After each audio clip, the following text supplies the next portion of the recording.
నమస్తే. రాష్ట్ర రాజకీయాల్లో బూతు పురాణం సంచలనంగా మారింది. ఎప్పుడైతే మాజీ ముఖ్యమంత్రి కేసీఆర్ తెలంగాణ భవన్కు వచ్చి తోలొలుస్తా తోలు తీస్తా అని కామెంట్ చేసిండో అప్పటి నుంచి ఇటు అధికార పార్టీ అటు ప్రతిపక్ష పార్టీ నేతలు ఒకరి మీద ఒకరు ఇక బూతులు మాట్లాడుతూ ఇటు సోషల్ మీడియా వేదిక ఏదైనా ఒకరి మీద ఒకరు మాత్రం ఒక యుద్ధాన్ని తలపించేలా మాట్లాడుతూ ఉన్నారు. సో ముఖ్యమంత్రి రేవంత్ రెడ్డి చేసిన కామెంట్స్ గాను నిన్న కేటీఆర్ కౌంటర్ విసిరిండు. ఎడమకాలు చెప్పుతో తన్నాలనిపిస్తున్నది రేవంత్ రెడ్డి మాటలు చూస్తుంటట్టు ఒక కామెంట్ చేసిండు. ఈ కామెంట్ మీద కాంగ్రెస్ పార్టీ నేతలంతా కూడా బగ్గుమంటున్నారు. మాట్లాడే ప్రయత్నం చేద్దాం. Congress party TPC general secretary Bojja Sanjay Reddy గారు అన్నారు. సో ముఖ్యమంత్రి గారి మాటలు చూస్తూ ఉంటే ఎడమకాలు చెప్పుతో తన్నాలనిపిస్తున్నట్టు నిన్న కేటీఆర్ చేసిన వ్యాఖ్యలు చాలా చర్చనీయాంశంగా మారినాయి. సో దీని మీద మీ కామెంట్ ఏంటి? నేను ఒక్కటే తమ్ముడు, ఆయన మాట్లాడిన మాటలలో ఫస్ట్ ఊరి ప్రజలకి ఊరోళ్ళకి క్షమాపణ చెప్పాలి. ఎందుకని మీరు అడుగుతారు. మీకు ఏదంటే ఎంతసేపటికి మీకు ఆధారాలు ఉండాలి.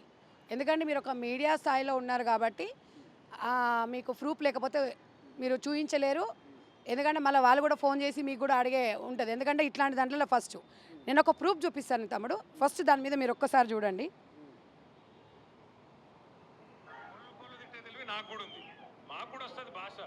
హైదరాబాద్ గల్లీలలో పెరిగిన నేను, నువ్వేడో ఊరికెళ్ళి వచ్చినావు, సరే రా పర్వాలేదు.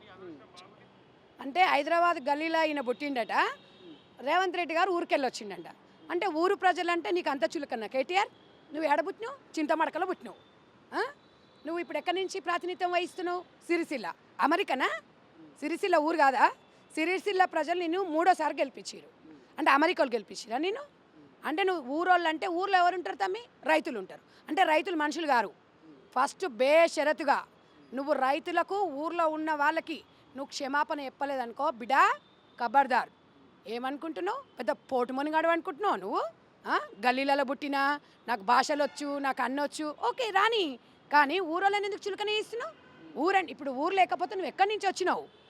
సిరిసిల్ల ప్రజలకు, తెలంగాణ రాష్ట్ర ప్రజలకి నువ్వు మంత్రిగా పనిచేసినావు కాబట్టి నువ్వు క్షమాపణ చెప్పాల్సిందే. దయచేసి తమ్ముడు, ఈ విషయంలో మాత్రం మేము మాత్రం ఊరుకునేది లేదు.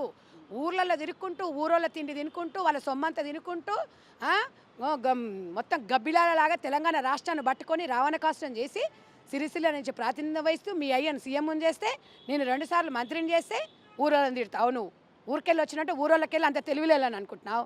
బిడా పాతలను తొక్కేస్తారు. సిరిసిల్ల ప్రజలు ఇది క్లియర్గా క్లారిటీగా మన తొలి వెలుగు ద్వారా పోవాలి. తొలి వెలుగు ద్వారా ఇలా సిరిసిల్ల ప్రజలను అవమానించినట్టే, తెలంగాణ ప్రజలను అవమానించినట్టే ఊర్లలో ఎవరైతే ఉంటారో వాళ్ళు తెలివి తక్కువ వాళ్ళట, వాళ్ళకంటే చదువు రాదట, వాళ్ళట మనుషులు గారట. ఆయన మాట్లాడే భాషలో అది అమ్మ. మీరందరం కూడా మనం ఒకసారి గమనించాలి. ఈ ఎదవకి మీరు 2 సార్లు 3 సార్లు ఛాన్స్ ఇచ్చి మంత్రిని చేసి ఎమ్మెల్యేని చేస్తే సిరిసిల్ల ప్రజలను, తెలంగాణ రాష్ట్ర ప్రజలని ఇలా నమ్మి వీళ్ళకి తెలంగాణ ఇస్తే ఊరోళ్ళు అంటే అంత చులకన. ఇలా ఊర్లలో ఉన్నోళ్ళే ఓట్లు వేస్తేనే ఇలా ఎమ్మెల్యేలు అయినావు. అది మర్చిపోతున్నావు. నువ్వు జబ్బలు దడుచుకోకు. అది భాషాపరంగా ముఖ్యమంత్రి రేవంత్ రెడ్డి మాట్లాడే భాష బాగలేదు, టీవీ ముంగల పిల్లలు ఆ భాష చూసినా చెడిపోతారంటూ కేటీఆర్ అంటున్నారు. నీ గుడ్లు పీకి గోటీలు ఆడుకుంటా, పేగులు తీసి మెడలు వేసుకుంటా, లేకపోతే లాగులో తొండలడిస్తా, ఒక ముఖ్యమంత్రి స్థాయి ఉన్న వ్యక్తి ఈ మాటలు మాట్లాడడం కరెక్టేనా అంటూ కేటీఆర్ అంటున్నాడు. ఏం చెప్తారు మీరు? తమ్ముడు నిన్న చెప్పుతో కొట్టాలనిపిస్తుంది అంటుండు. అంటే మాకు లేవా చెప్పులు? చెప్పుతో కాదు, చెప్పులు కూడా మెడలేస్తాం నిన్ను.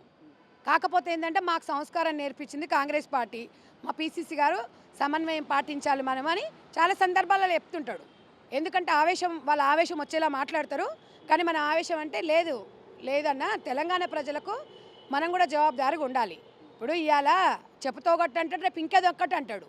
ఇప్పుడు ఒక చెయ్యి నిన్ను చూపిస్తే 4 ఏళ్ళు మననైతే చూపిస్తే కదా, ఒక ఏళ్ళు ఇట్లా చూపిస్తే 4 ఏళ్ళు మనం చూపిస్తాయి. ఆ చెప్పుతో నిన్ను కొడితే చెప్పుతో మేము కొట్టలేమా? అంటే మేము కూడా తెలంగాణలోమే, మేము కూడా ఉప్పు కారం తిన్నోళ్ళమే. మాకుండదు ఆ రోషం, మాకుండదు ఆ పౌరుషం.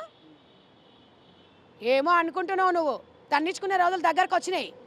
రేవంత్ రెడ్డి గారిని చూస్తే చెప్తా మాకు కూడా చేతి గులలేస్తుంది. మరి నిన్ను చూస్తే దౌడలు వల్ల కొట్టాలనిపిస్తుంది. మరి పగల మరి అది మాకు కూడా అనిపిస్తుంది. మరి ఏదో జోకర్లాగా వచ్చి మీ అయ్యే భాషను మాట్లాడదాం అనుకుంటున్నావు. నువ్వు పెద్ద తోపు అనుకుంటున్నావా? నువ్వు మాజీ సీఎం అనుకుంటున్నావా? అంటే బీఆర్ఎస్ కార్యకర్తలని కేటీఆర్ సీఎం అని నువ్వేమైనా కలలుగా అంటున్నావు? పగటి కళలు. రేవంత్ రెడ్డి గారి స్థాయికి నువ్వు ఎక్కడ సరిపోతావు చెప్పు? మీ నాయనని మాట్లాడవాను. మీ నాయన మాట్లాడిన దాని పేమెంట్ కోటాలో ముఖ్యమంత్రి సీటు కొన్నాడు రేవంత్ రెడ్డి అని కామెంట్ చేస్తున్నారు కదా, నిజమేనా? ఒకవేళ నిజంగా కూడా పేమెంట్ కోటాలో సీఎం అవుతారనుకుంటే వాళ్ళ దగ్గర 2 లక్షల కోట్లు ఉన్నాయి. 2 లక్షల కోట్లతో కొనలేరా వీళ్ళు? తెలంగాణ రాష్ట్రాన్ని దోసుకున్న వాళ్ళు. రేవంత్ రెడ్డి గారు ఇండిపెండెంట్గా వచ్చారండి. ఒక ఎమ్మెల్సీగా కానివ్వండి, ఒక జెడ్పీటీసీ ఇండిపెండెంట్గా గెలిచారు. వీడి ముఖాన్ని ఒకసారి పోయేసి కల్వకుంట్ల చంద్రశేఖరరావు గారు లేకుండా వచ్చి అక్కడ సిరిసిల్ల నిలబడమను గెలుస్తాడేమో చూద్దాము. రేవంత్ రెడ్డి గారు ఆయన సొంతంగా రాజకీయాలకు వచ్చిండ్రు. బ్యాక్గ్రౌండ్ లేదు ఆయనకి. వాస్తవానికి ఒక పాలమూరు బిడ్డగా కష్టపడి పైకొచ్చాడు. అది అవునన్నా కాదన్నా చరిత్ర నువ్వు మారవలేవు. ఒక జెడ్పీటీసీ అనేది అప్పుడు కూడా రాజశేఖర రెడ్డి గారి పీరియడ్లో అక్కడ కూడా అంత మంచిగా అప్పుడు మన రాష్ట్రంలో ఉమ్మడి ఆంధ్రప్రదేశ్లో అన్ని పార్టీలు బలంగా ఉన్నాయి. ఇండిపెండెంట్గా జెడ్పీటీసీ గెలిచి ఒక ఎమ్మెల్సీగా కూడా ఇండిపెండెంట్ గెలవడం మామూలు విషయమే చెప్పండి.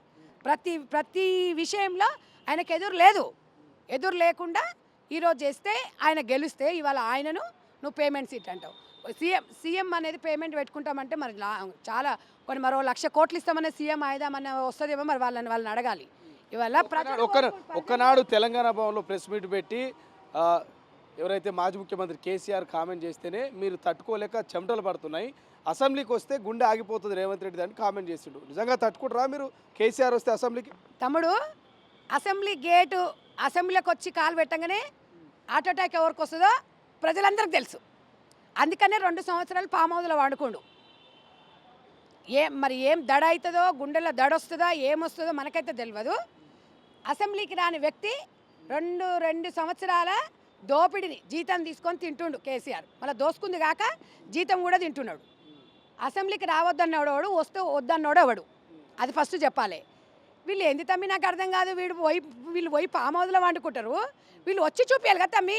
వచ్చి చూపిస్తే అసలు ఎవరికి గుండె అట్వేల్ అవుతుంది, ఎవరికి హార్ట్ అటాక్ వస్తుంది, ఎవరికి ఏం దడ అవుతుంది, అక్కడ ఏం జరుగుతుంది అనేది తెలంగాణ ప్రజలు కూడా చూస్తారు. మాకు కూడా చూడాలని మస్తు కళ్ళతో చూస్తున్నాం. కేసీఆర్ మాత్రం ఈసారి వస్తాడు, రేవంత్ రెడ్డిని మంత్రివర్గాన్ని ఇరకాట పెడతాడు అసెంబ్లీలో అనేది ఒక చర్చ జరుగుతున్నది. సోషల్ మీడియాలో బీఆర్ఎస్ ప్రచారం చేస్తున్నది. కేసీఆర్ కనుక అసెంబ్లీకి వస్తే మరి రేవంత్ రెడ్డి గారు మంత్రులు తట్టుకునే శక్తి ఉందా అని ఒక చర్చ జరుగుతుంది. నిజంగా తట్టుకునే శక్తి ఉందా? ఒకటి చెప్పనా, కేసీఆర్ అమ్మ మొగడు వచ్చినా కూడా మంత్రులను ఏం చేయలేరు. రేవంత్ రెడ్డి గారు మంత్రివర్గాన్ని టచ్ కూడా చేయలేరు. తెలంగాణ ప్రజలు 5 సంవత్సరాలు అధికారం ఇచ్చిండ్రు. మేము వారికి జవాబుదారి, తెలంగాణ ప్రజలకు జవాబుదారిగా ఉంటుంది తప్ప కేసీఆర్ ముత్తాత వచ్చినా ఇంకెవడొచ్చినా అక్కడ అయ్యేదేం లేదు, ఒరిగిపోయేదేం లేదు. ఆ మాటలు తప్ప మేకపోతే ఏముంటుంది, గంభీరం తప్ప ఆయన ఉనికి కాపాడుకోవడం తప్ప మాటలే. ఎంతసేపు ఉన్నా తుపాకీ రాముడు లాగా మాటలు మాట్లాడమే తప్ప జోకర్ లాగా మాట్లాడమని ప్రెస్ వాళ్ళ దగ్గరకు వచ్చిండు, జరసేపు మిమ్మల్ని నవ్వుపించిండు, ఇక పోయిండు. ఇక వామ్మో ఇక నేనే మొత్తం రాజకీయం చేస్తున్నా, వామ్మో నన్ను మర్చిపోలేదు జనాలని ఏదో చెప్పుకుంటున్నావు తప్ప మీరు రేవంత్ రెడ్డి గారిని చాలా తక్కువ అంచనేసారు. ఎంత తక్కువ అంచనేసి ఎంత తొక్కాలని చూస్తారో అంత పైకి లేస్తున్నాడు రేవంత్ రెడ్డి గారు. మీరు అనుకుంటున్నారు ఆయన ప్రజల మనిషి, మీరేదో మీలాగా అధికారం కోసము అహంకారం కాదు. దొరలు కాబట్టి మీరు ఈరోజు అహంకారంతో మాట్లాడుతున్నారు. తెలంగాణ తెచ్చినావు, ఎవరు తెచ్చిండు? ఒక్కనే తెచ్చినావు తెలంగాణ? మీడియా జర్నలిస్టుల పాత్ర లేదా? విద్యార్థుల పాత్ర లేదా? మహిళల పాత్ర లేదా? ఉద్యోగస్తుల పాత్ర లేదా? అందరం కలిసి తెచ్చుకున్న తెలంగాణ. 5 ఉద్యోగాలు మీరు తీసుకున్నారు, ఇంట్లో దోసుకొని తిన్నారు, కరెక్ట్ కాదా? అంతెందుకు తమ్మి మేము చెప్పడం కాదు, సొంతంగా స్వయంగా తన బిడ్డనే అన్ని మన అన్న చేసిన లత్కోర్ పనులు మొత్తం అని చెప్తుంది. మా అన్న ఒక్క పని కాదు, మా అన్న దొంగల ముఠ వాసవి గ్రూప్తో కలిసి ఇన్ని 70 ఎకరాలు కబ్జా చేసిండు. ఒక్కొక్కటి చెప్పుకుంటూ వస్తూ ఉంది. రామన్న చేసింది అన్ని తప్పులే, మా సంతోష్ బావ చేసింది అన్ని తప్పులే, మా హరీష్ రావు బావ చేసింది అన్ని తప్పులే, మా సంతోష్ అన్న అన్నీ దోసుకొని తిన్నాడు. ఫ్లైట్ టికెట్లకు పైసలు కూడా లేకుంటే మేము ఇచ్చేటోళ్ళం. అలాంటిది ఇలా 700 ఎకరాలను కబ్జా చేసిండని వాళ్ళే చెప్తున్నారు. ఫస్ట్ కవితమ్మకు మీరు జవాబు చెప్పి అసెంబ్లీకి రండి. ఈ బాత్రూమ్లు కడిగేటోడానికి కామెంట్ చేస్తా ఉన్నారు. ఎవరి బాత్రూమ్లో కడుకుంటే వచ్చిన తప్పేందని కూడా కేటీఆర్ నిన్న చెప్తున్నాడు. సో దీని గురించి ఏం చెప్తారు? ఒకటి చెప్పడా అంటే తెలంగాణ ప్రజలు సిరిసిల్ల నుంచి దాచుకోమని చెప్పలా. ఎవడి బాత్రూమ్ కాదు పెట్రోల్ బంక్లో పనిచేసాడట, మాకు తెలియదు. అక్కడ ఉన్న అప్పుడప్పుడు మా మదన్న చెప్తాడు, ఫ్లైట్ టికెట్లు కూడా డబ్బులు లేకపోతే చెల్ల పెళ్లికి రానికి డబ్బులు కూడా లేకపోతే అప్పుడు మేమే ఇప్పించినాం అన్నాడు. ఎందుకంటే అక్కడ ఉండి చూసి వచ్చింది వాళ్ళు కాబట్టి. బాత్రూమ్లు అంటే ఇప్పుడు అమెరికాలో బాత్రూమ్లు అడిగిస్తున్నావా తెలియదు, నువ్వు అక్కడ పెట్రోల్ బంక్లో పని చేస్తున్నావో తెలియదు, ఎవడి పని అటు చేసుకుంటావు అంటే మరి గోడల మీద పెయింటింగ్ వేసుకున్నావు నీకే అంత ఉంది అన్నప్పుడు మరి మేము అనమా? నువ్వు ఒకటంటే మేము 2 అంటాము.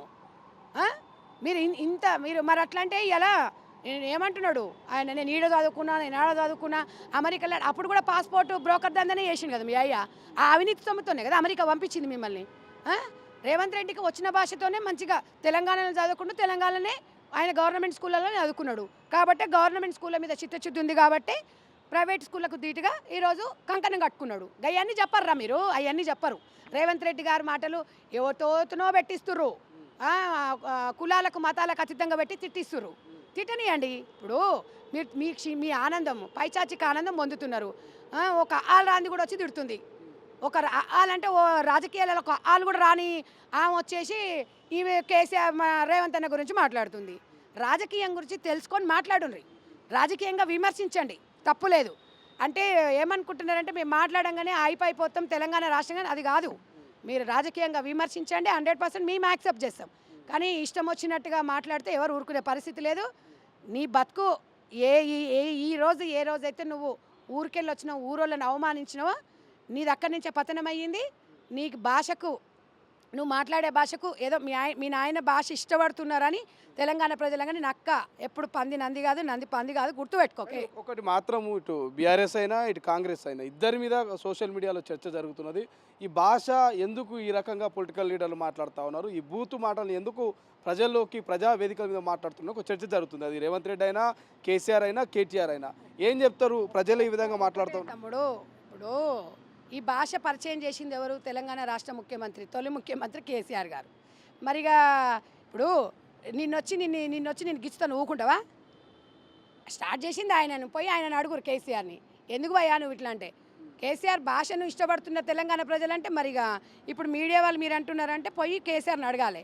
ఈ భాష పరిచయం చేసి తెలంగాణ రాష్ట్రంలో ఇట్లా దిక్కుమాలని బుక్కి వాళ్ళని, అది దళిద్రులు, నిష్టదరిద్రులు, కుక్కలు, గిక్కలు, నందులు, పందులు అని మాట్లాడింది ఎవరు?